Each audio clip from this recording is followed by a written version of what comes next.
Tomorrow, as you know, is Easter. And it is traditional, as we approach Easter, for every pastor around the world to retell you the Easter story. And so as I was thinking about tonight, it seemed to me that that would be the appropriate thing to do, for me to tell you the Easter story, until I realized something in a flash of brilliant insight. I had an epiphany. And the epiphany was this: Easter is not my story to tell. I wasn't there. I didn't get to see it. I didn't participate in it. I didn't feel it. I didn't watch it. I didn't hear the sounds. I didn't smell the smells. Nothing. So it's not my story to tell. Consequently, I thought it would be better for all of us if the story was told by the person whose story it is to tell. So I have invited a guest speaker to come tonight. You're going to have to use some sanctified imagination. I don't know if this is going to work, but we'll try it. If it doesn't work, my former pastor used to say, if you lay an egg, just stand back and admire it. So I have admired many in my time. Many. So if it doesn't work, I'll stand back and admire it. But it is really Peter's story to tell. So I want you to imagine that I am not your lovable little Duilio tonight, but that I am in reality Peter, telling the story from Peter's point of view. Now, I wondered about getting into costume, you know how they do, dressed in Middle Eastern garb, big bushy beard, fishing pole, because he was a fisherman. But that, to me, is a little hokey. I'm not an actor. So, if you can just use your imagination and pretend that Peter has appeared in this room, and it is Peter telling you the story. Is that all right?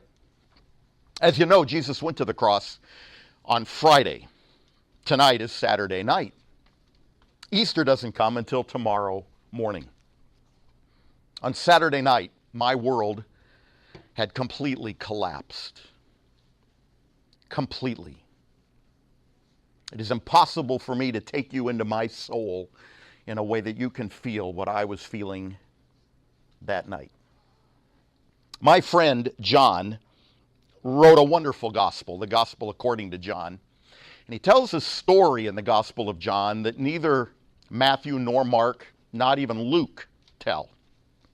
I omitted it from my own gospel. Mark, as you know, was basically my stenographer, and I told him my story, and Mark wrote it all down. But I omitted this part of the story. I guess I was just too ashamed to include it.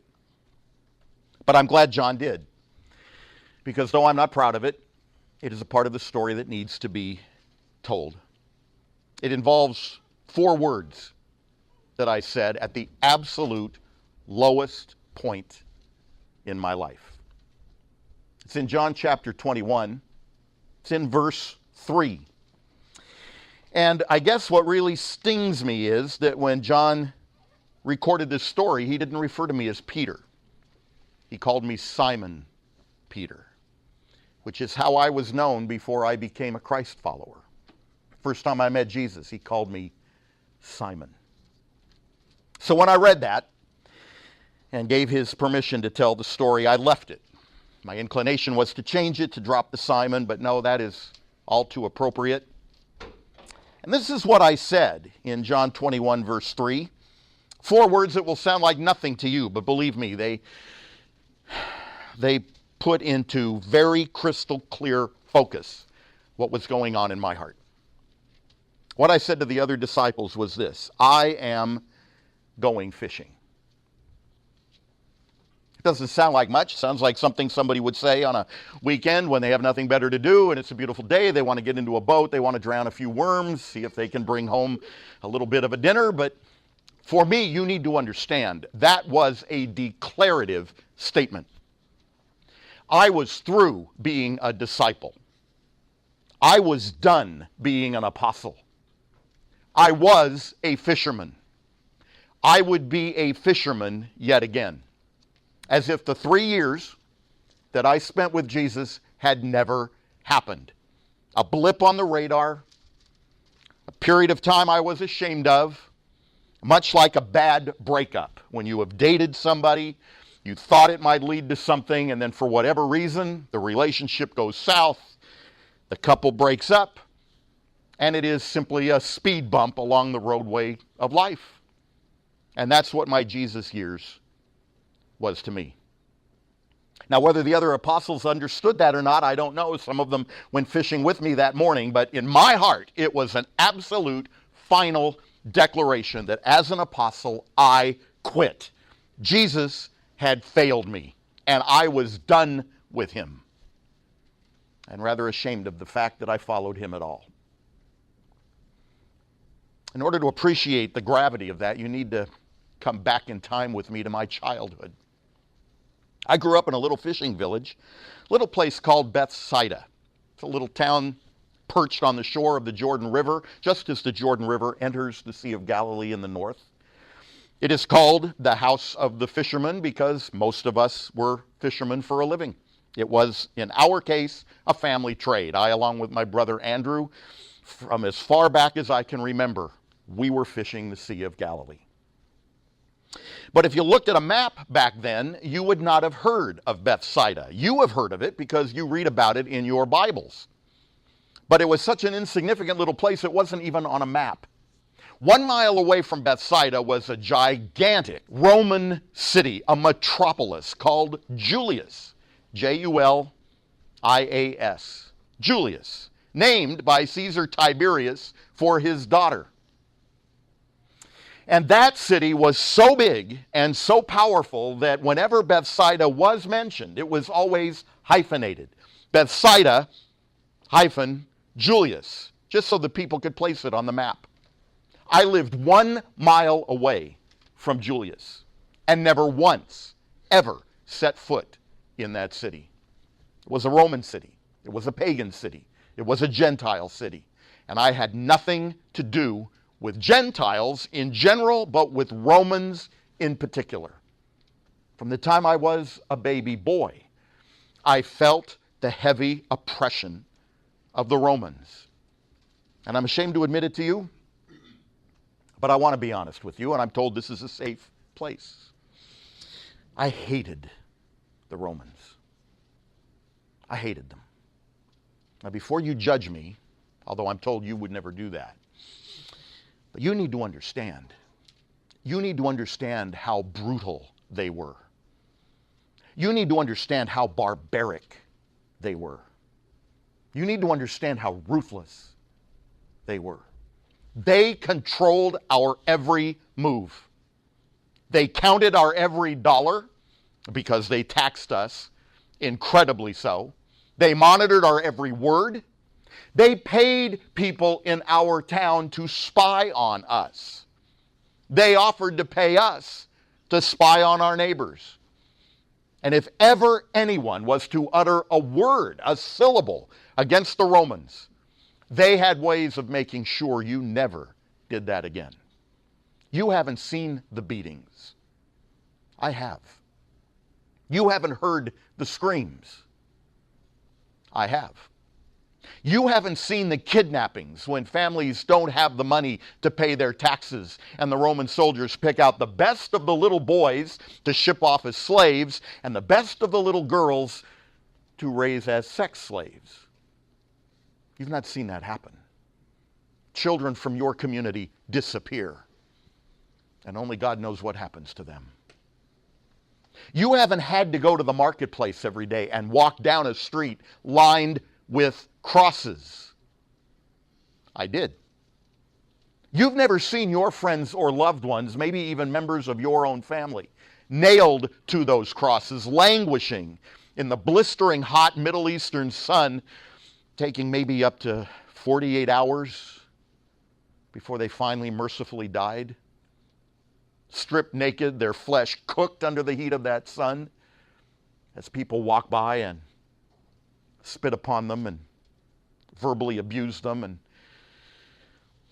those who love them walk on the other side of the street and avert their heads and close their ears to their cries. That's what I lived with every day of my life. And I knew that if I ever stepped out of line in any way, there would be a cross waiting for me. Look, you're listening to a guy who died on a Roman cross. They killed me. I hated them.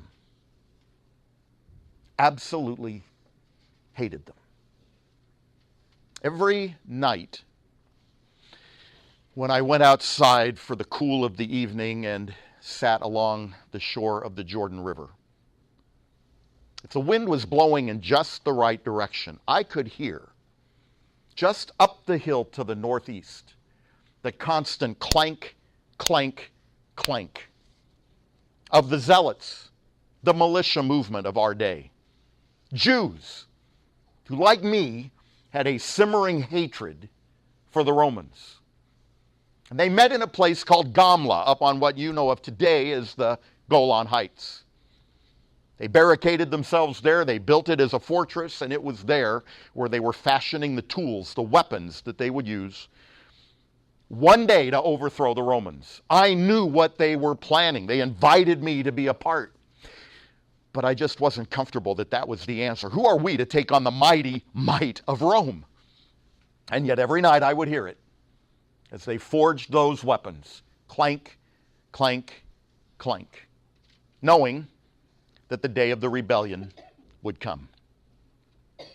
As the sun rose in the morning in the east, the first rays of sun would catch a high cliff to the west of the Sea of Galilee. I could see it from my home. Every morning, a breathtakingly beautiful sight. Beautiful mountain, sheer cliffs covered in caves. To anybody else, a beautiful sight indeed. A recreational site. Many of my boyhood friends used to spend many an afternoon climbing, hiking up and down the Arbel cliffs. I understand that your pastor is going to try to do that in a week or so. He thinks he's a young man. God rest his soul. But for me, when I look upon that cliff, all I can think of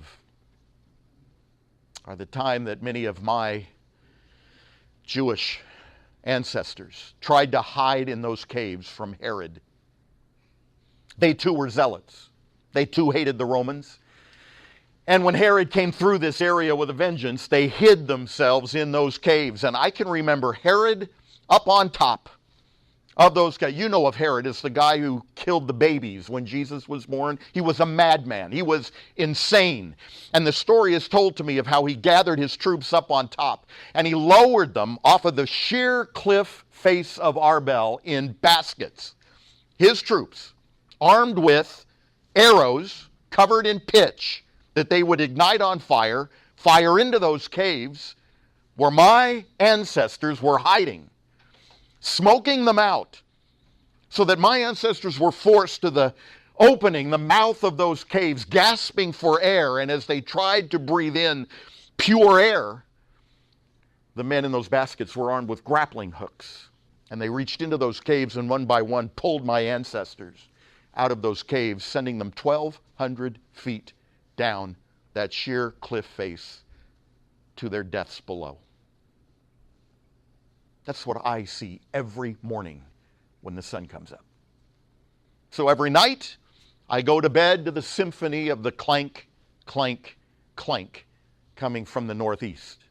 And every morning, as the sun comes up in the east and sends its rays to the west, and I look to the southwest from where I was living, those are the cliffs that I saw.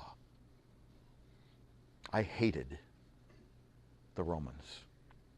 But I didn't feel comfortable being a zealot because I wasn't so foolish as to think we could actually overthrow the Romans. I am a religious Jew. However, I was in an awkward place as a young man because I didn't have much respect for our Jewish leaders. I knew those that ran the temple were corrupt. I knew there were many of my countrymen who fled to the deserts and lived a monastic life. That didn't appeal to me. I had a career. I was a fisherman. We had a pretty lucrative business going, actually, but I didn't know where I fit religiously. I didn't have a rabbi. I wanted a rabbi. I wanted to sit at the feet of a teacher who would open Torah to me and teach me what it says and what it means. I needed the hope of our Hebrew scriptures, but I didn't have a rabbi. Not until a voice came thundering out of the desert, down at the Dead Sea, out of nowhere, like an explosion.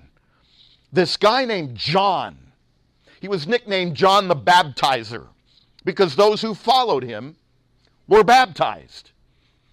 And he spoke a message that resonated with my heart. And I knew the first time I heard him, I had found my rabbi. Now, the problem was one of geography. I'm up here in Galilee. He's down there by the Dead Sea. I didn't have ready access to him, but anytime I could, if I could get away from the fishing business down to the Dead Sea, I would go. I would bring friends of mine. I would tell them, you have to hear this guy. He spoke of a day coming when God's vengeance would fall on God's enemies. And I knew we couldn't take on the Romans, but God could. I knew that. And so I sat at his feet. He talked about the collision of light with darkness. And I knew that the light of Torah was going to burn bright and it would extinguish the darkness of the Romans. And what of the corrupted religious leaders? He called them a brood of vipers, and I knew that that's what they were. Poisonous snakes who bit everybody in their path. And he denounced them. And so I would sit a captive audience, as many of us did, out there in the desert, as people flocked from everywhere to hear him. And then one day he did something absolutely unbelievable, totally unpredictable.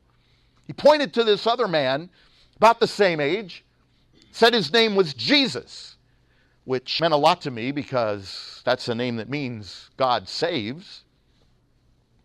And he said that he was the Messiah. Now, I don't know if that word means much to you. I got to tell you what it means to us. At the time that I was growing into adulthood, the entire country was crackling with the electricity, the anticipation that we were living at the end of the age when the Messiah would come. And it was our hope. It was inborn in my soul that maybe I would be one of the chosen who would live to see the Messiah when he came.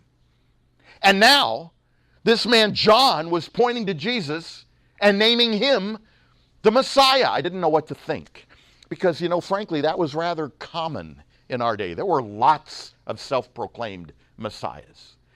And they would come kind of like a meteorite at night, a flash of glory, only to flame out and disappear. And so my instinctive reaction was to think, here comes another one, just the latest one, until Jesus started doing some things. I watched him heal a blind man. I knew this guy. He couldn't see. Jesus touched his eyes and he could see. That was unheard of. I watched Jesus heal all sorts of diseases. He had a message that was different than any message I had ever heard before. He spoke of God in a way that he wasn't just talking about God, it was as if he knew him intimately. And when I heard him speak, I knew that I was in the presence of a man of God. And so cautiously, I followed him. He called me the first time to be one of his followers, meaning that I would commit myself to him. He would be my rabbi. But I was only willing to kind of step in with one foot. I was still a fisherman. You have to understand that we had a very lucrative fishing business. My dad had partnered with another man in town. There were 4 of us young men who worked the sea, James and John, my brother Andrew, and me. I don't mean to brag. I guess it's not bragging if it's true. We were one of the wealthiest families in Galilee. We owned our own boat. That was unheard of back then. All of the fishermen rented boats. I had fishermen renting my boat. That meant it could be out on the water 24/7. Well, actually 24/6 because of the Sabbath. We didn't fish on the Sabbath. But the point is that when I wasn't fishing in my boat, other men were renting my boat. We had servants. Very few families in our area had their own personal servants. We did. We had employees. For me to walk away from all of that, just to follow a guy on a whim, in the silly hope that of all of the messiahs that had paraded through our town, this was the real guy. I wasn't ready to just jump in. I'm a guy who has to see it to believe it. You know what I'm saying? I'm a guy who has to know what he's getting into. I'm a guy who has to, I have to have it proven to me. Seeing is believing. And so I followed, but at a distance. Well, then one day, Jesus did something that absolutely rocked my world. I'd been out all night fishing. I know the Sea of Galilee. I know how to catch fish. I am good at it. It's one reason that our business is flourishing. On this particular night, we couldn't catch a thing. The nets were empty. That morning, Jesus appeared on the shore. He had kind of relocated to Galilee. He frequently visited my home. I lived with my mother-in-law right in Capernaum, right on the shore of the sea. And Jesus was on the beach. And he yelled across the sea to me. He said, "What are you doing?" I said, "I'm gathering in our nets." "How many fish did you catch?" "We didn't catch any. Bad night." Jesus said, "We'll drop the nets on the other side." That was ludicrous. That was absolutely ludicrous. But I am a man of respect, and he is a rabbi. And so, okay, I humored him, dropped the nets on the other side. You would not believe it. We could not physically pull the nets back into the boat. They were filled with fish to the point where the nets that were strong were ready to split wide open. And that's when I knew. When he beat me at my own game. He wasn't a fisherman. He didn't have the training. He grew up in Nazareth. There's no sea in Nazareth. He was a carpenter. He was a builder. He worked in wood, mainly in stone. A stonemason. What does he know about fishing? I have never seen such a catch. And that's when I knew. I had truly seen a miracle. I don't know why the eyes of the blind, now able to see, didn't convince me. I don't know why. When I saw Jesus heal so many others, lepers, women with issues of blood. But when he caught those fish, I knew. And that's when I became a full-time follower. I announced to my dad that I was leaving the fishing business. My brother was coming with me, and we were going to follow Jesus full-time. Because if Jesus had the power to fill a net, he had the power to overthrow the Romans. And so I signed on. I, along with 11 others. And we went throughout the land, and we waited, and we watched, and it was electric. You should have seen the crowds coming from everywhere. Every time he stopped, the word spread like wildfire, and the valleys filled with people. There was one time when there were so many thousands of people, and we didn't have any food, and he was able to multiply bread, multiply fish, and miraculously fed them all. This man had power from God. I knew that the Messiah was here, and you know what that meant? The day would come. We were simply waiting for the announcement when he would just wave his hand and annihilate the Romans. God had done that to the Assyrians, 185,000 died in one night. If God can do that to the Assyrians, he can do that to the Romans. And he would set up his throne, Jesus would, and he would rule the world, and we would be there with him, part of his entourage to welcome the king into the world. It was just a matter of time. And so we waited and we watched as this euphoria spread through the land, as Jesus did miracle after miracle, as he literally banished diseases from every village he visited. And we just waited until he took us up to the north of the land, a field trip.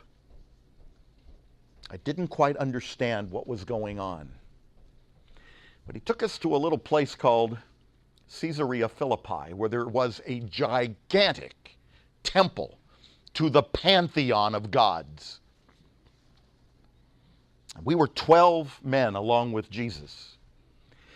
And while we were standing in front of the facade of this gigantic temple, called, in my day, the gates of hell, because it was a place where mommies and daddies would bring their newborn babies and throw them into the waters that bubbled under that temple in Caesarea Philippi as an offering to the pan god, the pantheon of gods. Why would Jesus take us to the gates of hell? And while we were there, he asked a very important question. Who do you think I am? I was the first one to answer. I was always the first one to answer. I got to tell you that I was a pretty proud and self-reliant man. I thought I could handle anything. I needed to be broken. And break me, Jesus did. But I'm getting ahead of myself. I thought Jesus made a very wise choice when he called me to follow him. Truth be told, I considered myself Jesus' best friend. I was always listed first, even by the others.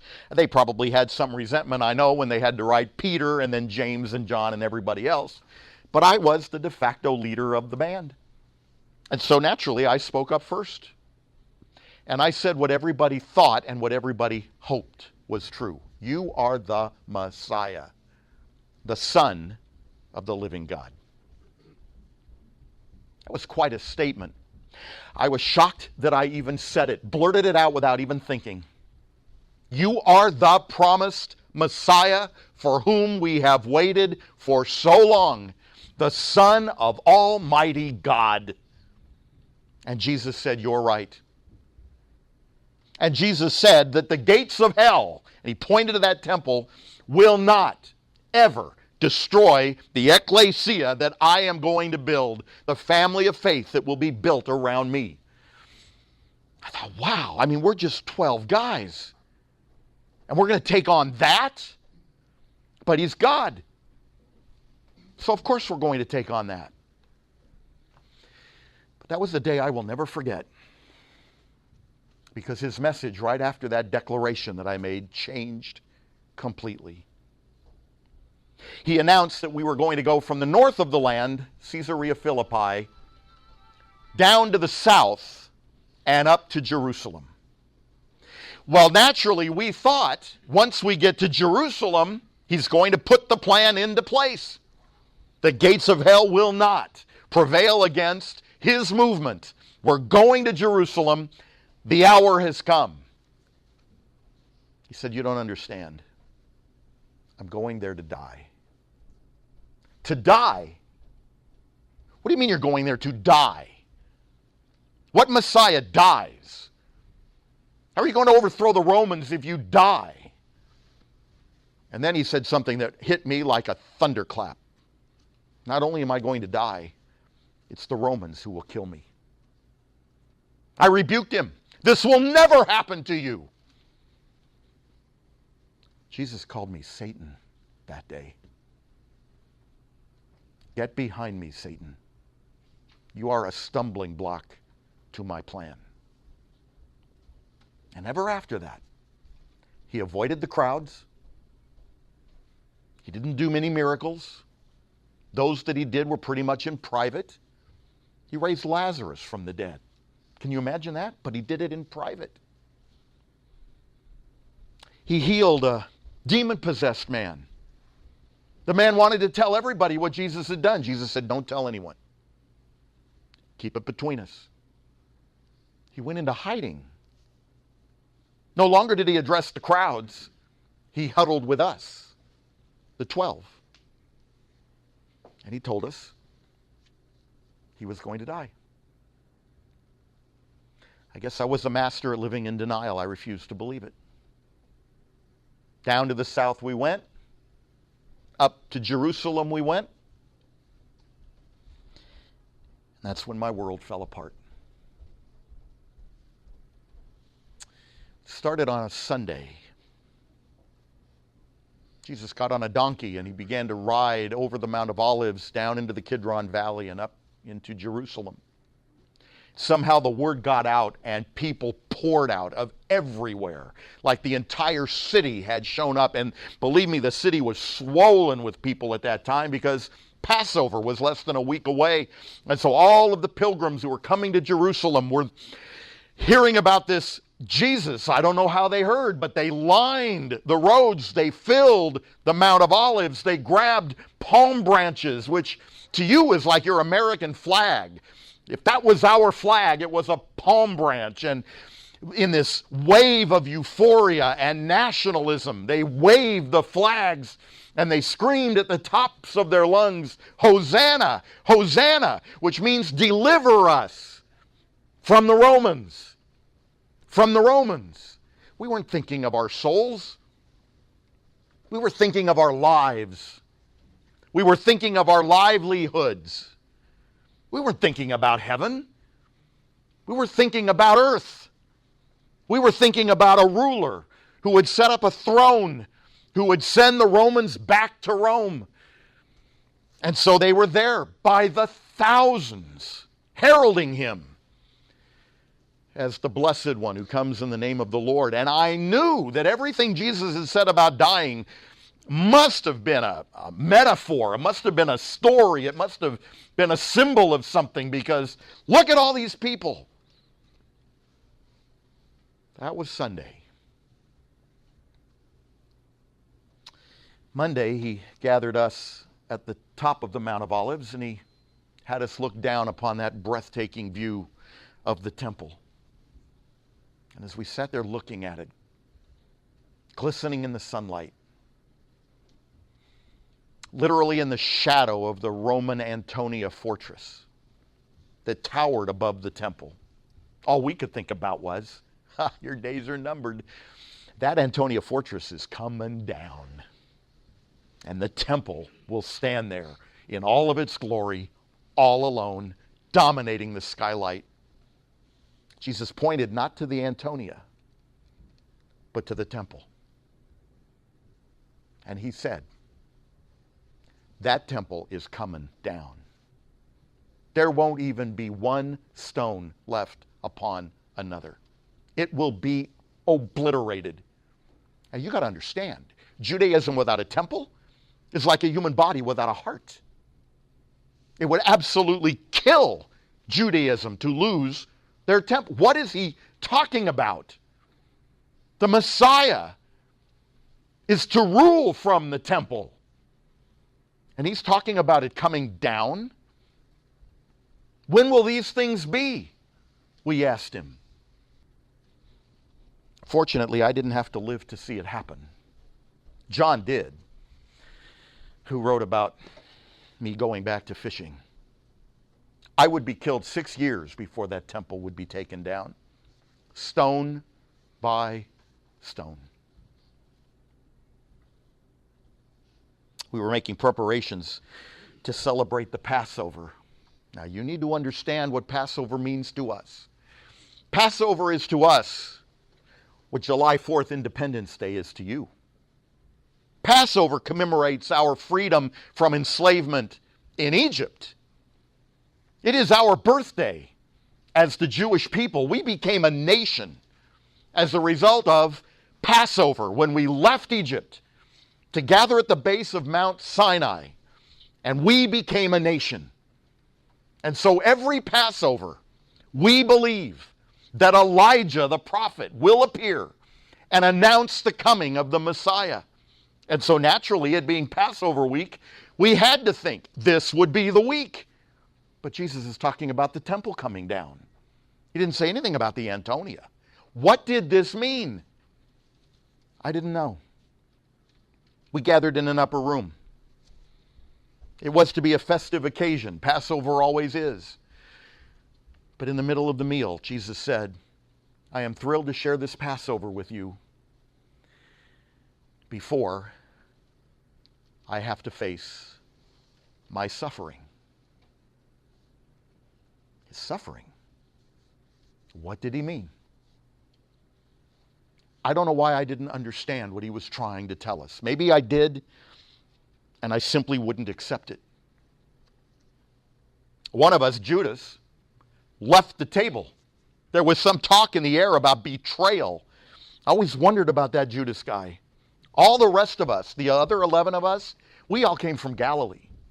Judas didn't. He came from south of Jerusalem. He was always the outsider, and he controlled the money. So we always viewed him with suspicion. We always wondered what his motive was. He just seemed to be consumed by money. Anyway, he left. We completed the Seder. And then we did what we usually do at night when we're in Jerusalem. We went to our favorite spot, a beautiful garden, just across from the city. From the garden, you can see the top of the temple. Right across from the Kidron Valley, a little place called Gethsemane. They call it that because there's an olive press in that garden.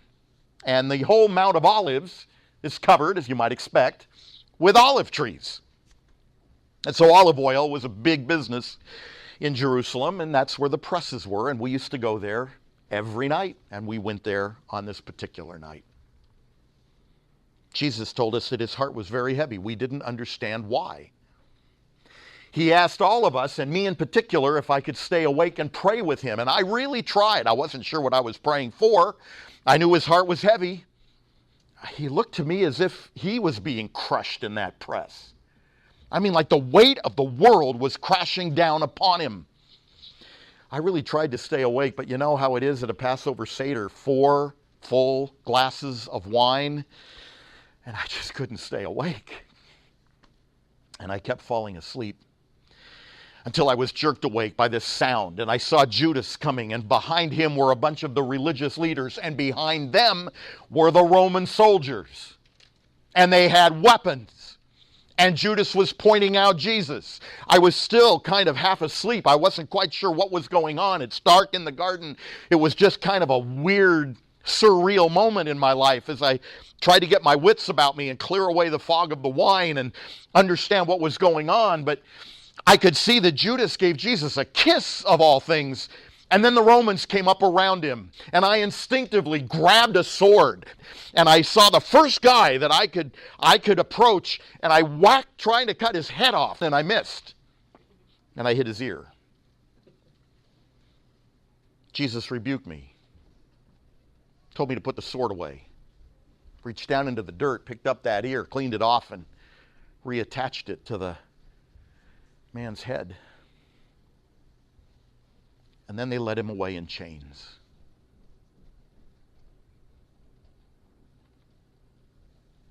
You have to understand that my life was lived at that moment in between two bookends of clank, clank, clank.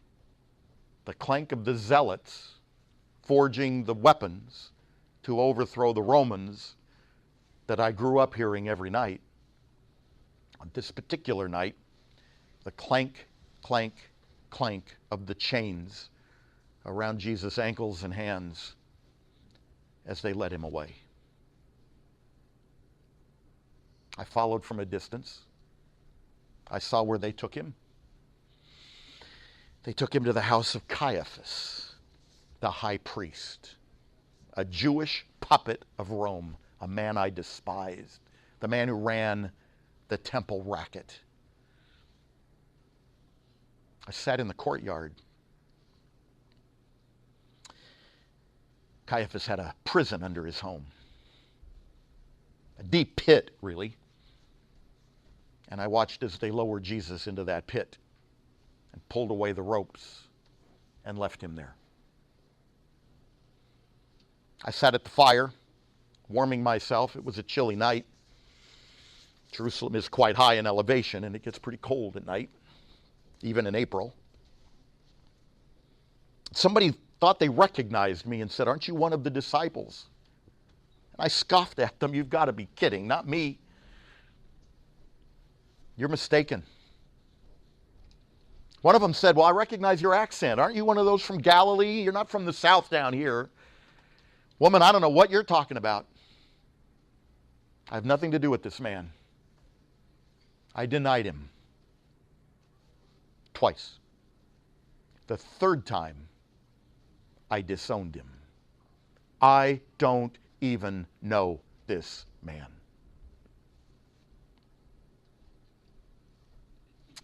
And at that moment, a ray of firelight reached from that fire in the courtyard down to the bottom of that prison. And it rested on Jesus' face, and I happened to glance down at that moment, and his eyes locked with mine. And it broke me. I ran off, crying, weeping uncontrollably. My world had just collapsed. Do you understand? I had left everything to follow him. I had put all of my trust in him. He became for me not only my rabbi, not only my dearest friend, but the hope of a life for me and my people. And now he is languishing in a Roman dungeon, and they are going to kill him the next day. I couldn't bear to watch it. I didn't want to be anywhere near that cross. I could hear, as they pounded the spikes into his wrists and into his ankles. There were 3 men crucified that morning. I wasn't sure which one I was hearing. I heard all 3 nailed to that cross. I knew one of them was Jesus, some Messiah. He totally let me down. I felt like such a fool. And I walked away. I was done. It was a weird day that Friday. 12 o'clock, it's like a breeze blew in from the desert, and there's a type of desert soil that is very gritty and very thick, and on occasion, when the conditions are just right, it is blown up into the upper atmosphere and it blocks out the sun. And that happened that day. And darkness settled over the entire city. A darkness that you can feel. I knew that at 3 o'clock the Passover lamb was to be sacrificed, because the day they put Jesus on the cross was Passover. But from 12 noon to 3 o'clock, it was absolutely pitch black. Nobody could see anything. There were no sacrifices that day. No lambs were led up to the temple. No fire was burning on the altar. No priests were there to kill the animals. Can you imagine a Passover without any Passover lambs? But at 3 o'clock, something happened. There was an earthquake, massive earthquake throughout the entire city, precisely at 3 o'clock. At the very moment the Passover lamb should have been sacrificed. And I checked later, and they told me the story. That was the moment Jesus died. 3 o'clock. The only lamb to be killed that day. Well, Jesus may have died physically, but I died emotionally, mentally, spiritually, and I was exhausted. I fell into a troubled sleep. Early the next morning, this would now be Sunday morning, so here we are, Saturday night. I can't even tell you what I did on that Saturday night. I just remember sleeping fitfully and having nightmares torment me. And anyway, I heard this commotion and this shouting, and somebody was saying the tomb is empty, the tomb is empty, and I didn't know what they were talking about. And I ran with some of the women, and down to the tomb we went, and sure enough, the stone had been rolled back. The linen cloths were bunched up in a pile, and there was no body there. I didn't know what to think. Now, you have to understand, you came to faith believing in this thing called the resurrection. And you have heard the story told many, many times, and you have gotten used to it. You have been conditioned to it. We had never seen, I remember when Jesus raised Lazarus, so I was familiar with that. Did the same thing happen to Jesus? Somebody raise him? What was going on? And then he appeared. And he talked to us. I didn't know what to do. How do you process that? What do you do? So now he's alive? Is he going to overthrow Rome now? We asked him that question. Is now the time? Is this the day? Jesus said, not yet. I'm going back to heaven. I'm leaving you. I'm not leaving you alone. The Holy Spirit will come. But I'm leaving. So what good is that? So, a few days later, back home in Galilee, I made the announcement, I'm going back to fishing. I'm done with this Jesus stuff. I'm through being an apostle. I'm now a fisherman again. As if those 3 years never happened. It was just a bad dream. I went out on the lake. Weird. I didn't catch a thing. Not one little minnow. Nothing. Somebody shouted to me from the shore. I looked up. Jesus was there. He said, why don't you try the other side? You talk about deja vu all over again. I threw the net on the other side. 153 fish. Couldn't even bring the net onto the boat. The nets were ready to split. By the time I got to shore, Jesus had breakfast ready for us. We had a pleasant meal. But you have to understand, Jesus was dead to me. He may have been raised from the dead. He was dead to me. When the meal was over, Jesus pulled me aside. One-on-one. I think you call it a come to Jesus meeting. You have no idea.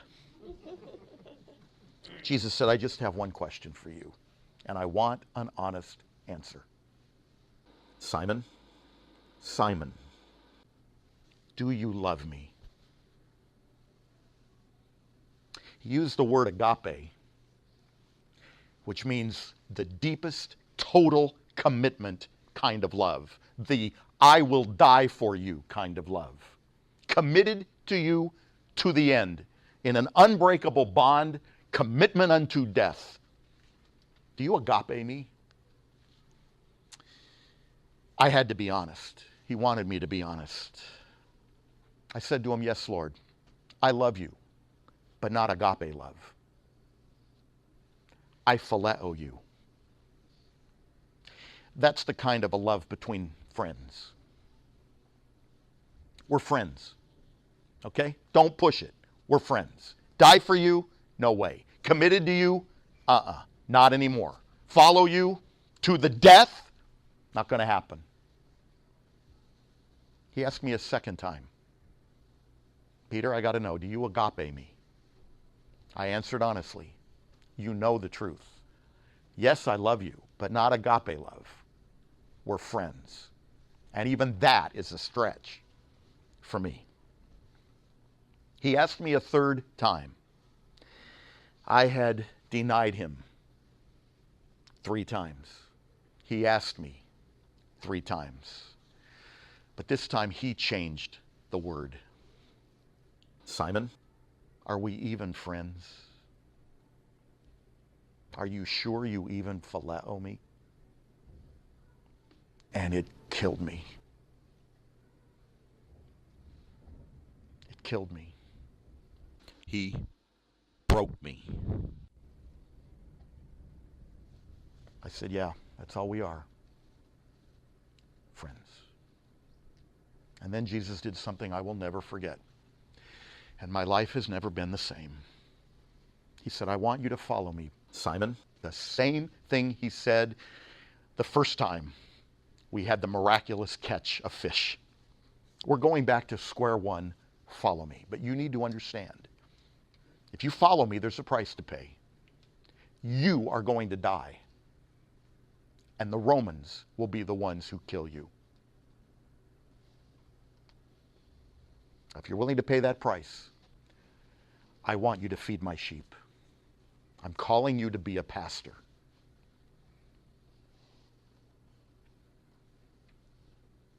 John does not record my answer, except the part that involves John.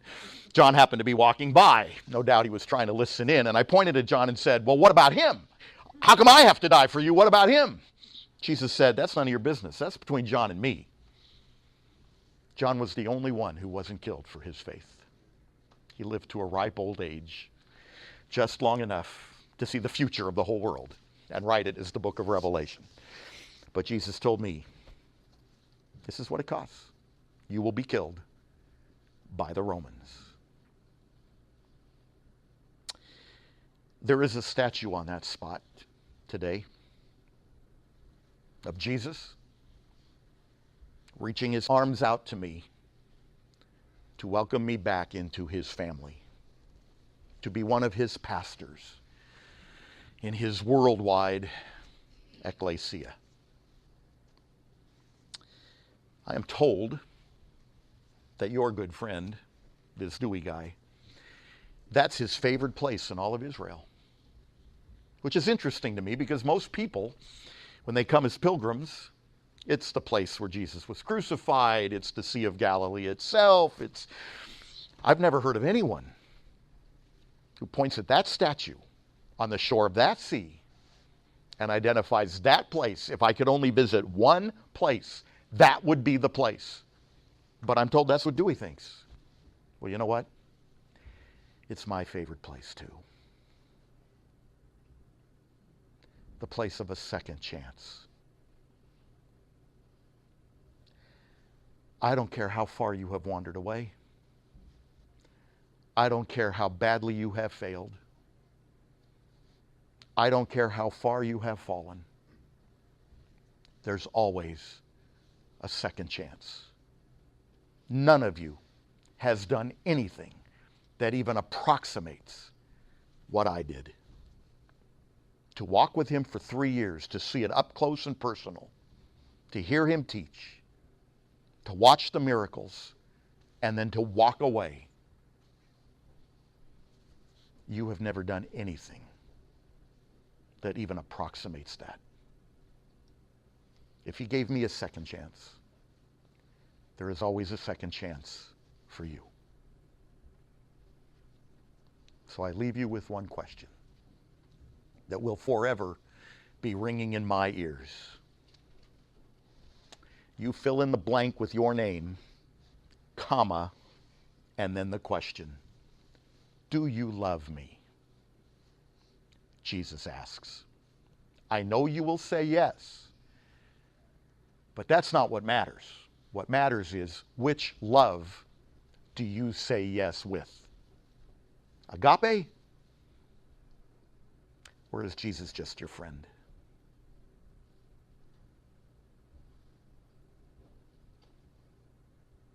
So on this Saturday night, Father, I think back to that Saturday night way back when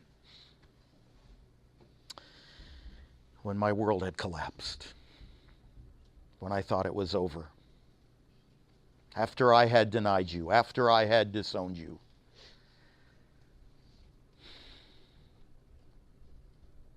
And yet, Father, what you did through my life is a living testament to the fact that you are a God of redemption, forgiveness, and restoration. Always the God of the second chance.